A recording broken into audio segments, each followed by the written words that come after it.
Late सुबह तक परिधि कमरे में खर्राटे मारकर सो रही होती है, तभी मिर्ची के तड़के से उठ जाती है। पता नहीं किसने अपनी रसोई में इतना तगड़ा तड़का मारा है। कितनी अच्छी खासी नींद आई थी, पता नहीं कौन पड़ोसी कबाब में हड्डी बन गया। आज तो माँ ने चाय देने में काफी लेट लगा दिया। मम्मी मम्मी चाय दे दो प्लीज। बावर्ची खाने से कोई आवाज न मिलने पर परिधि कमरे से बाहर आकर देखती है। किचन में तो निलबटा सन्नाटा पड़ा है। ये माँ कहाँ है और ये सीढ़ियों में इतना धुआं धुआं कहाँ से मच रहा है।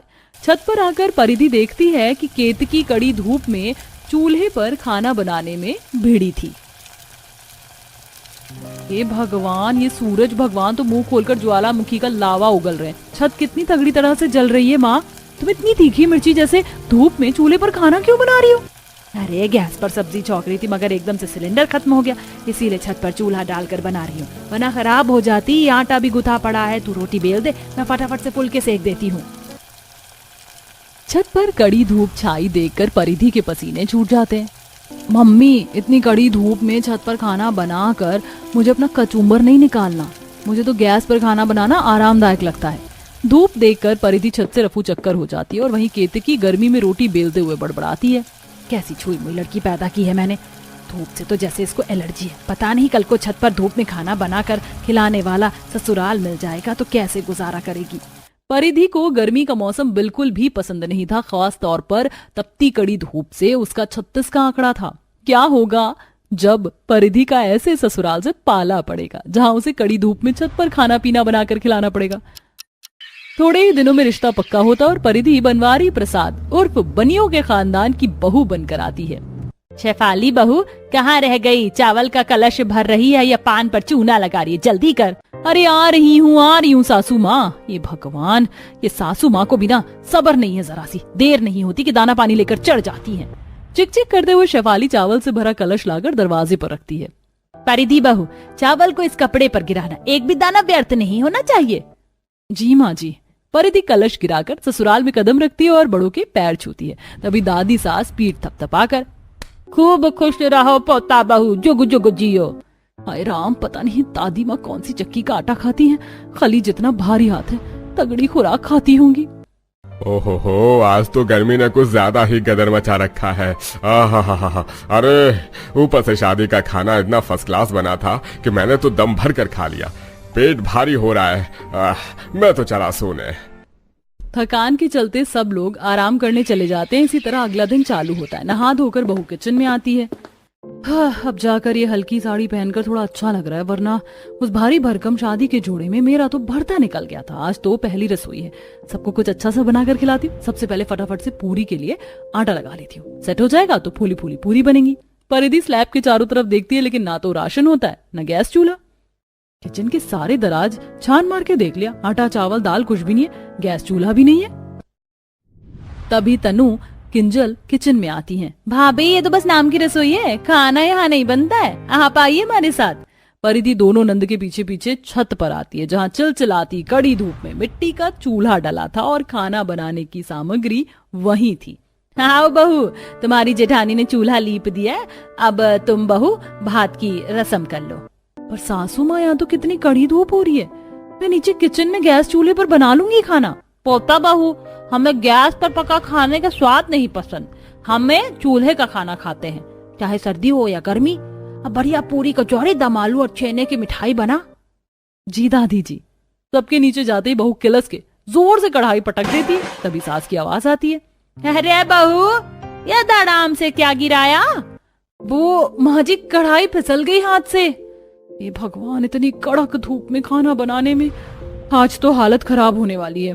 बेचारी अकेली बहू तपती धूप में खाने की तैयारी करती हुई। हाय राम, ये एक परात आटा गूंथने में पसीने में नहा गई। बहू चूल्हा जलाकर पूरी छानती है, तभी लू चलने लगती है। ये भगवान, कितनी तगड़ी लू चल रही, आंच नहीं लग रही। तभी जेठानी के दोनों बेटा बेटी आते हैं। चाची, पूरी बन गई हो तो हमें दे दो, भूख लगी है जोर की। मेरे भी पेट में चूहे दौड़ रहे हैं, मुझे भी पूरी खानी है। इसे कहते हैं घर बसा नहीं, भिखारी पहले आ गए। एक तो कड़ी धूप में छत पर हलवाई की तरह पूरी छानने में भिड़ा रखा है, कोई हाथ बटाने भी नहीं आया। 1-2 घंटे गुजर जाने के बाद जेठानी आती है। देवरानी जी खाना बन गया, तू फटाफट से लेकर चल कर परोस दो। दीदी मैंने सब कुछ बना दिया है, आप सबको खाली परोस कर खिला दीजिए, मैं हवा खाने कमरे में जा रही हूँ। इस पर कामचोर जेठानी बहाना मारती है। देवरानी जी तुम खुद परोस कर खिला दो, नमक मिर्च मसाले कम होंगे तो मुझे सुननी पड़ेगी। ये जेठानी कितनी चंट है। गुस्से में लाल पीली बहू कई चक्कर छत से ऊपर नीचे धूप में करके सबको खिलाती है। वाह परिधि, खाना तो बहुत स्वादिष्ट बनाया है तुमने। सच में बहू, इतना बढ़िया दम आलू बनाया है तुमने, और पूरी भी खूब खस्ता बनाई है। अरे यही तो फर्क है बनवारी चूल्हे पर बने खाने में और गैस पर बने खाने में। अभी बहू ने यही खाना गैस चूल्हे पर बनाया होता चवन्नी का स्वाद नहीं आता। बाल की खाल निकलना तो इस खाइला दादी से सीखे कोई। कड़ी धूप में छत पर खाना बनाने के चलते परिधि को लू लग जाती है। क्या बात है परिधि, तुमने ये कपड़ा क्यों बांध रखा है? प्रेम जी मेरा सर बहुत दर्द कर रहा है, लगता है धूप में खाना बनाने से लू लग गई है। मुझे छत पर धूप में खाना नहीं बनेगा, आप माँ जी से बात कर लीजिए। देखो परिधि, मैं तुम सास बहू के बीच में कुछ बोलकर घुन की तरह नहीं पिसना चाहता। समय गुजरता है और परिधि को रोजाना छत पर कड़ी धूप में खाना बनाना पड़ता है, जिससे शरीर पर काफी दाने निकल जाते हैं और धूप के चलते कांच के मसाले के डिब्बे और बर्तन भी कई बार गर्म हो जाते हैं। आहा, ये मसाले का जार एकदम गर्म था, हाथ जल गया। अब क्या नया नुकसान कर दिया तूने बहू? ये भगवान, इतना कीमती मिर्ची का जार तोड़ डाला। अरे 500 रुपए का था। जार के पीछे कादम्बरी बहू को खरी खोटी सुनाती है। माँ जी मैंने जानबूझकर डब्बा नहीं तोड़ा, गर्म था, छूट गया हाथ से। और ये चावल में दुनिया भर का पानी क्यों चढ़ाया? इसे पकाने में आधी बोरी उपले तू यूं ही खर्च कर देगी। इतनी कड़क धूप का फायदा उठा। अरे पानी तो यूं ही उबल जाता है, चावल को भिगो कर रख देंगे तो आधे ऐसे ही पक जाएंगे, उपले ज्यादा चलेंगे। कादम्बरी की कंजूसी देखकर बहू झल्ला जाती है। ये सासू माँ इतनी कंजूस मक्खी चूस कि इनका बस चले तो दूध में से मक्खी निकाल कर भी गटक जाए। जब इतनी कड़ी धूप में छत पर ही खाना बनवाना था तो किचन अचार डालने के लिए बनवाया था। खुंदक भरकर मिजाज में बहू सबको खाना बनाकर खिलाती है। वहीं खुले में छत पर रसोड़ा होने के चलते बर्तन भी छत पर धोने पड़ते हैं। जेठानी जी बर्तन धोने का साबुन खत्म हो गया है।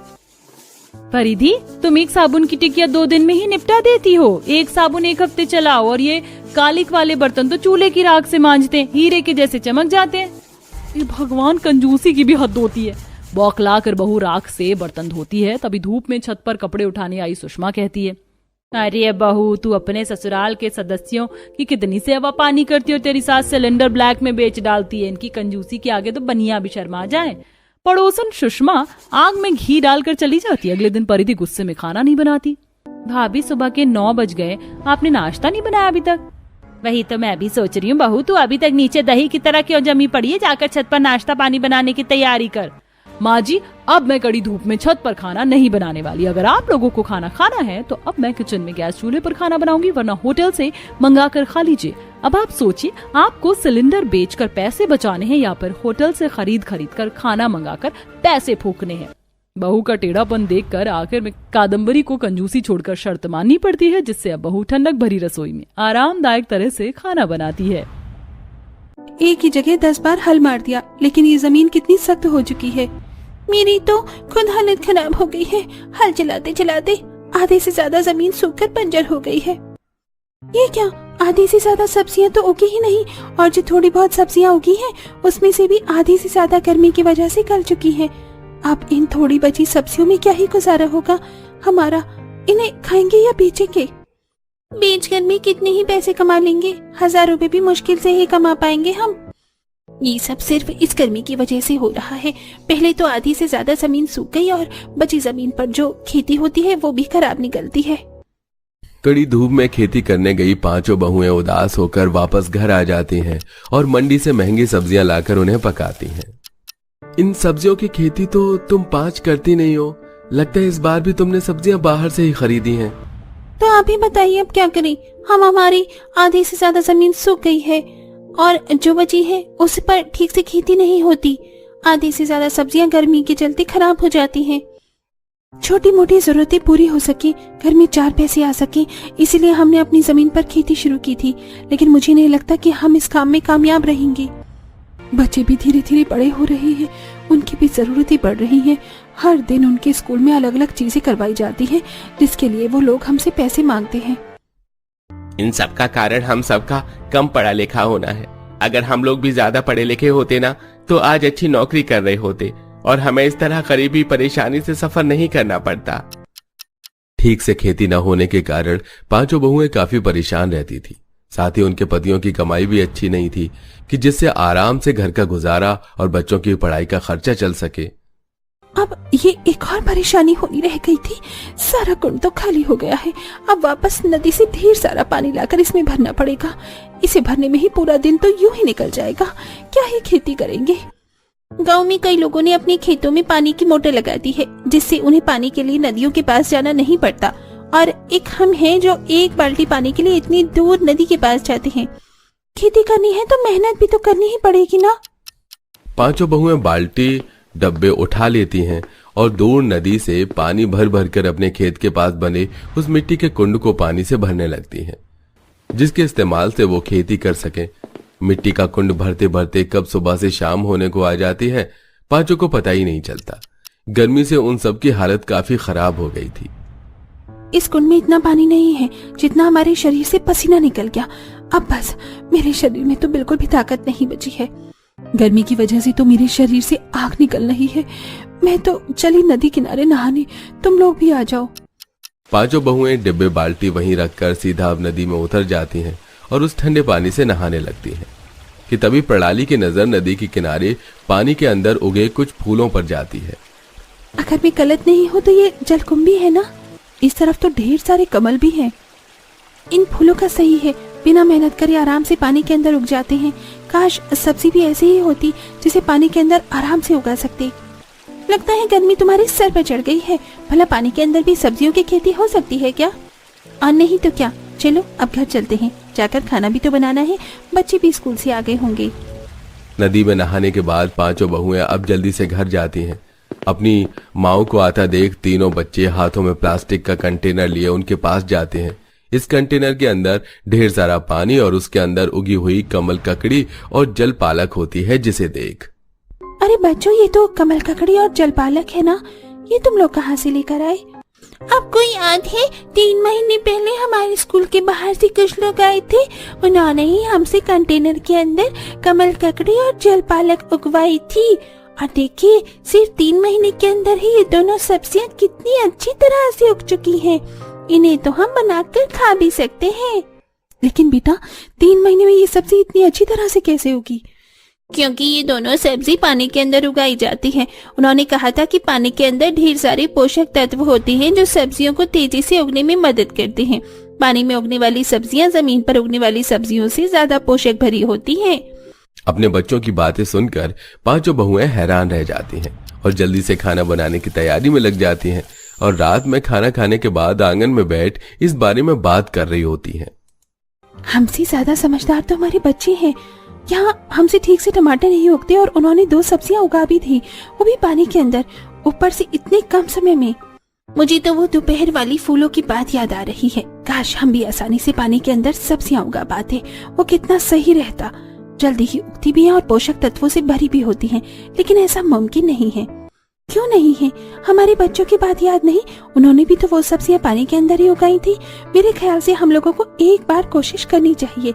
जानती हूँ थोड़ा अटपटा और बहुत मुश्किल है, लेकिन क्या पता जिस तरह हमारे बच्चे कामयाब हो, ठीक उसी तरह हम भी हो जाए। मैं साक्षी की बात से सहमत हूँ। इसमें हम अपने बच्चों की मदद ले सकते हैं, लेकिन हम लोग खेती करेंगे कहाँ? जिस नदी से हम पानी लेकर आते हैं हम वहीं खेती करेंगे। वो नदी यहाँ से दूर है तो गांव का कोई शख्स वहाँ जाता नहीं। और तो और नदी में कुछ हिस्सों में पानी की मात्रा भी थोड़ी कम है, तो हम उन हिस्सों में आराम से खेती कर सकते हैं। अगली सुबह पांचों बहुएं उठकर सबसे पहले भगवान की पूजा पाठ करके उनसे प्रार्थना करते हैं और अब कमर कस सीधा खेती का सारा सामान लिए नदी किनारे पहुंच जाती हैं। यहाँ पर पानी थोड़ा कम है और ये जगह भी काफी साफ है, लेकिन पहले हम ये मिट्टी हटा देते हैं। सबसे पहले मिट्टी साफ करते हैं और अपने साथ लाए हुए बीजों को अच्छे से नदी के पानी के अंदर जमीन में बो देती हैं। बीज तो बो दिए हमने, लेकिन कहीं पानी की तेज बहाव से ये बीज निकल तो नहीं जाएंगे? हमारी सारी मेहनत बेकार हो जाएगी।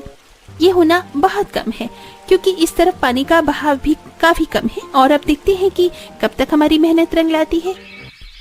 पांचों बहुएं हर रोज नदी किनारे आती हैं और उन बीजों को देखती हैं।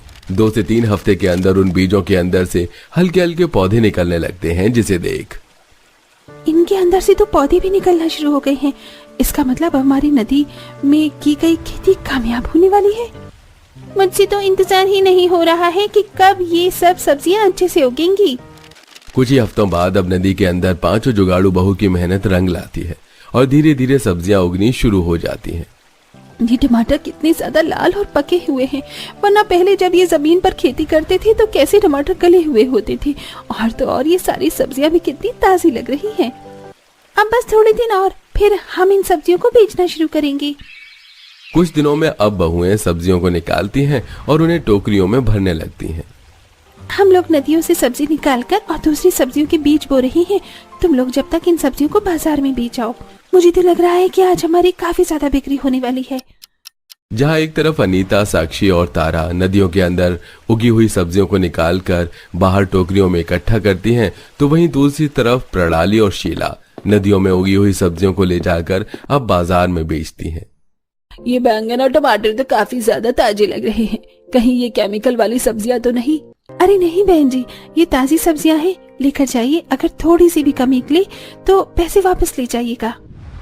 हरी ताजी सब्जियों को देखकर कई सारे लोग उन दोनों से सब्जियां खरीदते हैं और जब 3 दिन बाद दोबारा ये दोनों सब्जियां लेकर बाजार में बेचने के लिए जाते हैं तो लोगों की भीड़ जमा हो जाती है। बहन जी, याद है आपको उस दिन मैं आपसे बैंगन, टमाटर, खीरी वगैरह लेकर गई थी? क्या बताऊं, आपकी सब्जी इतनी ज्यादा फ्रेश थी कि जब तक घर में सब ने खाया तो सबको वो काफी पसंद आई। मैंने भी उस दिन आपसे सब्जियां ली थी और वो सब्जियां सच में काफी ज्यादा ताजी थी। उन्हें खाकर तो शरीर में ताकत सी आ गई। अब ज्यादातर लोग मंडी में प्रणाली और शीला से ही सब्जियां लेना शुरू कर देते हैं, जिसे देख कुछ सब्जी वाले, अरे तुम दोनों क्या सब्जी के अंदर हीरा सोना रखकर बेचती हो, जो ये लोग तुम लोगों से ही सब्जियां लेते हैं। सब्जी वाले की बातें सुनकर प्रणाली, शीला और इसी तरह पांचों बहू का नदी में सब्जियों का खेती करना जारी रहता है। ऐसे ही कुछ दिन गुजर जाते हैं। पांचों बहुएं हर रोज की तरह नदी में खेती कर रही होती हैं कि तभी उनके बच्चे अपने साथ कुछ लोगों को लेकर आते हैं, जिन्हें देख, बच्चों ये लोग कौन हैं? हम लोग एग्रीकल्चर इंजीनियर हैं। दरअसल कुछ महीने पहले हम लोग आपके बच्चों के स्कूल में आए थे। हमने उन्हें पानी में किस तरह सब्जियां उगाई जाती हैं इस प्रक्रिया के बारे में बताया था। आप लोगों ने हाइड्रोपोनिक्स प्रक्रिया से काफी सारी सब्जियां उगाई हैं। यह प्रक्रिया ज्यादातर पढ़े लिखे और एक्सपर्ट लोग ही करते हैं, लेकिन हमें उम्मीद नहीं थी कि गांव के कम पढ़े लिखे लोग भी इस प्रक्रिया से इतनी अच्छी तरह सब्जियां उगा सकते हैं। आप किस बारे में बात कर रहे हैं? हमें नहीं पता।